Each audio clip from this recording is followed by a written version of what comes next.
కనపడుతోంది. అది ఎంతవరకు పోతుంది అనేది చూడాలి. ఇప్పుడు ఆసక్తికరమైన అంశం ఏంటంటే సెకండ్ ప్లేస్ ఎవరు వస్తారనేది కూడా ఆలోచించుకోవాలి. కాంగ్రెస్కి కూడా ఓట్లు పడ్డాయని పులివెందుల్లో పడ్డాయని చెప్పి వస్తున్న వార్తలు అది ఎంతవరకు నిజం అనేది చూడాలి. ఇప్పుడు సెకండ్ ప్లేస్ కాంగ్రెస్ వైసీపీ మధ్య జరుగుతుంది అనేది కొంత చర్చ, అంటే పోలింగ్ సరళి చూసిన వ్యక్తుల ద్వారా. బట్ దాన్ని ఏ విధంగా చూడాలి, సెకండ్ ప్లేస్ ఎవరు అనేది?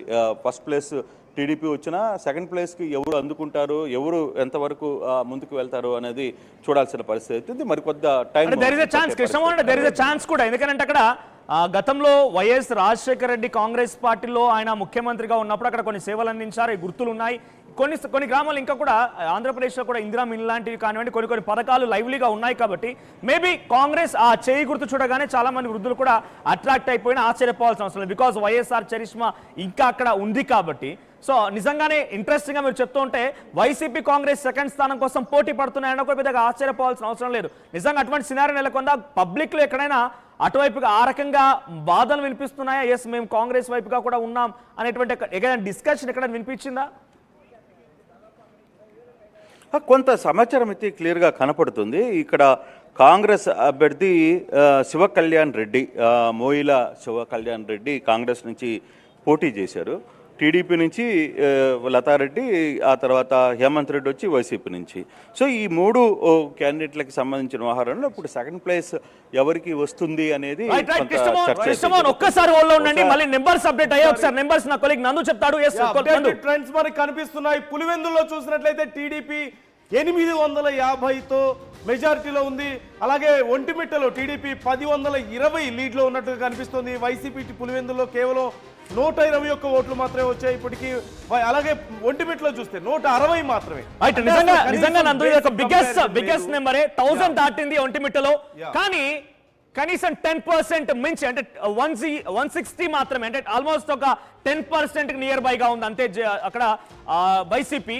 సో ఒంటిమిట్లో ఇప్పటి వరకు పోయినటువంటి ఓట్లు సుమారుగా ఒక 1180 ఓట్ల వరకు సుమారుగా పోలైతే దాంట్లో 1020 కంప్లీట్ గా టీడీపీ కైవసం చేసుకుంది లెక్కింపులో. సో ఇప్పుడు వైసీపీకి 160 వచ్చాయి.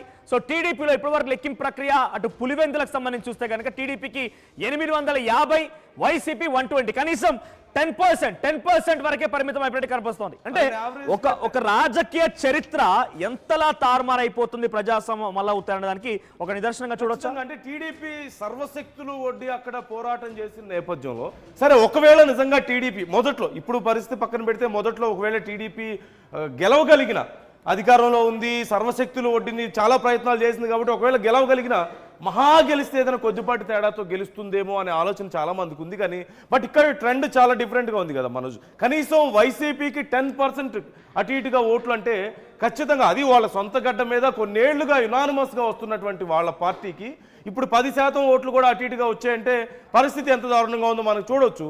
బట్ ఇది అసలు దీన్ని ఎలా డైజెస్ట్ చేసుకోగలుగుతుంది వైసీపీ అనేది?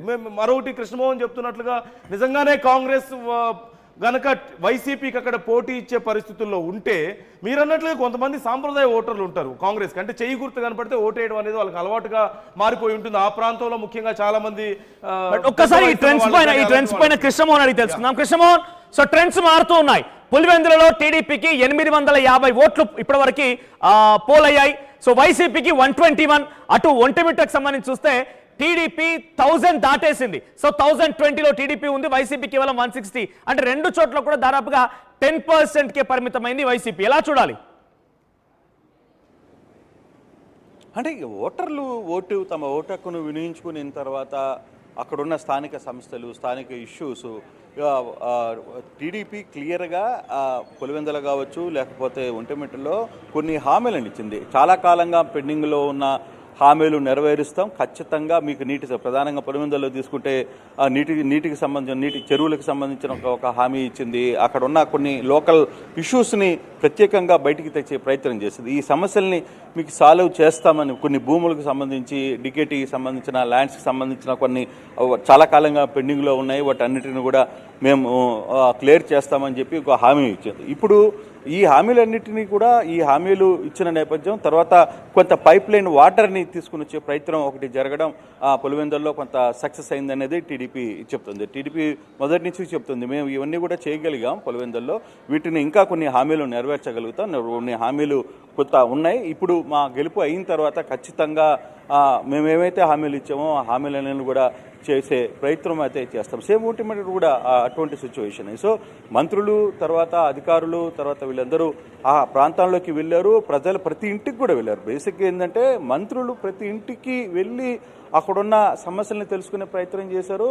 దానికి మేము గెలిచిన తర్వాత మీ సమస్యలను తీరుస్తామని చెప్పి హామీ ఇచ్చే ప్రయత్నం కూడా జరిగింది. సో అటువంటి సిచ్యువేషన్ డెఫినెట్గా జరిగింది అనేది మనం చెప్పాలి. అందుకే ఈ ఓటర్ రిజల్ట్స్ కూడా మనం కానీ చూసుకుంటుంటే ఇప్పుడు జరిగిన పరిస్థితులు అటువంటి సిచ్యువేషన్ అయితే జరిగింది. అయితే కొన్ని ఆరోపణలు వచ్చాయి డెఫినెట్గా కొంత బయట నుంచి. ఇప్పటికి నిన్న కూడా వైఎస్ జగన్మోహన్ రెడ్డి మాట్లాడుతూ అసలుకి ఈ పోలింగ్ జరిగింది ఇదేనా, లేదా పోలింగ్ పద్ధతి ఇదేనా అని చెప్పి కూడా ఆయన మాట్లాడిన సిచ్యువేషన్ కూడా మనం చూసాం. కాబట్టి కొంత ఓవరాల్గా ఈ గెలుపుకి మరో ఇంకొక అరగంటలో పూర్తి స్థాయి రిజల్ట్స్ వస్తాయి. మరోవైపు టీడీపీ నాయకులు ఈ ట్రెండ్స్ మీద మాట్లాడే ప్రయత్నం కూడా సిద్ధమవుతున్నారు. మనోజ్, ఖచ్చితంగా కలిసి వచ్చే అంశమే ప్రామిస్లు ఇవ్వడం కానీ అక్కడ చాలా పనులు చేసి పెడతామని చెప్పడం కానీ అట్ ది సేమ్ టైం వైసీపీకి ఏం నెగిటివ్ అయింది అంటే ఎలా చూడొచ్చు అంటారు? అంటే ఇప్పుడు సునీత మాట్లాడారు, నా తండ్రిని ఎలాగైతే చేశారో అలాగే ఇప్పుడు గొడవలు చేసి సింపతి కోసం ట్రై చేస్తున్నారంటూ సడన్ గా అక్కడ ప్రత్యక్షమై మాట్లాడడం కానీ, లేదంటే ఇంకా ఏ అంశాలు వైసీపీకి నెగిటివ్ అయినాయి అని చూసుకోవచ్చు అంటారు ఇక్కడ మనం?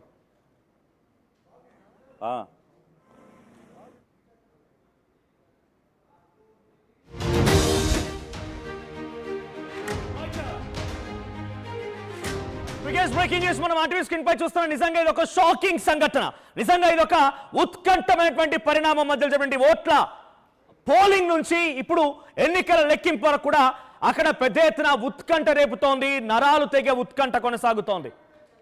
సో ప్రెసెంట్ అక్కడ జరిగేటువంటి ఆ రిజల్ట్స్ ప్రక్రియను మీరు చూడొచ్చు. రిజల్ట్స్ ప్రక్రియ కూడా చాలా ఉత్కంఠభరితంగా కొనసాగుతుంది. ఇక్కడ చూడండి, పులివెందుల పులి ఎవరు? ఎన్నో రోజుల రాజకీయ చరిత్రకి టీడీపీ ఈసారి ఫుల్ స్టాప్ పెట్టబోతోందా? కొత్తగా అక్కడ పచ్చ జెండాని పాతబోతోందా? లేదు అనంటే జగనే మళ్ళీ తన కంచుకోటను దక్కించుకుంటాడా? ఇప్పుడైతే మనం ట్రెండ్స్ చూస్తుంటే ఎక్కడ కూడా మళ్ళీ జగన్ తన కంచుకోటని కాపాడుకునేటువంటి అవకాశమే లేదు. కంప్లీట్ గా ఇది పచ్చ జెండా పాతటువంటి పరిణామాలు పరిస్థితులు ఎక్కువ కనబడుతున్నాయి.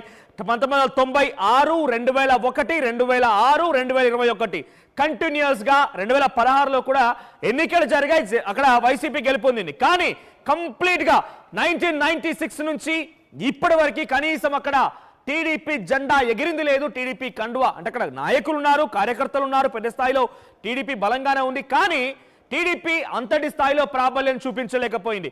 ఆ రోజు వైఎస్ రాజశేఖర రెడ్డి నుంచి మొదలుకుంటే ఈ రోజు వరకు కూడా అక్కడ కంప్లీట్ గా వైఎస్ రాజశేఖర రెడ్డి, ఆయన తర్వాత జగన్మోహన్ రెడ్డి అక్కడ ప్రధానంగా కనబడుతున్నారు. కానీ ఎక్కడ కూడా అక్కడ టీడీపీ ఆనవాలు లేవు. కానీ చంద్రబాబు ఈసారి పులివెందులలో జెండా పాతబోతున్నాడు, గెలిచి అక్కడ నిలవబోతున్నాడని మాత్రం చాలా సుస్పష్టంగా ఇప్పుడు ట్రెండ్స్ చూస్తే అర్థమవుతోంది.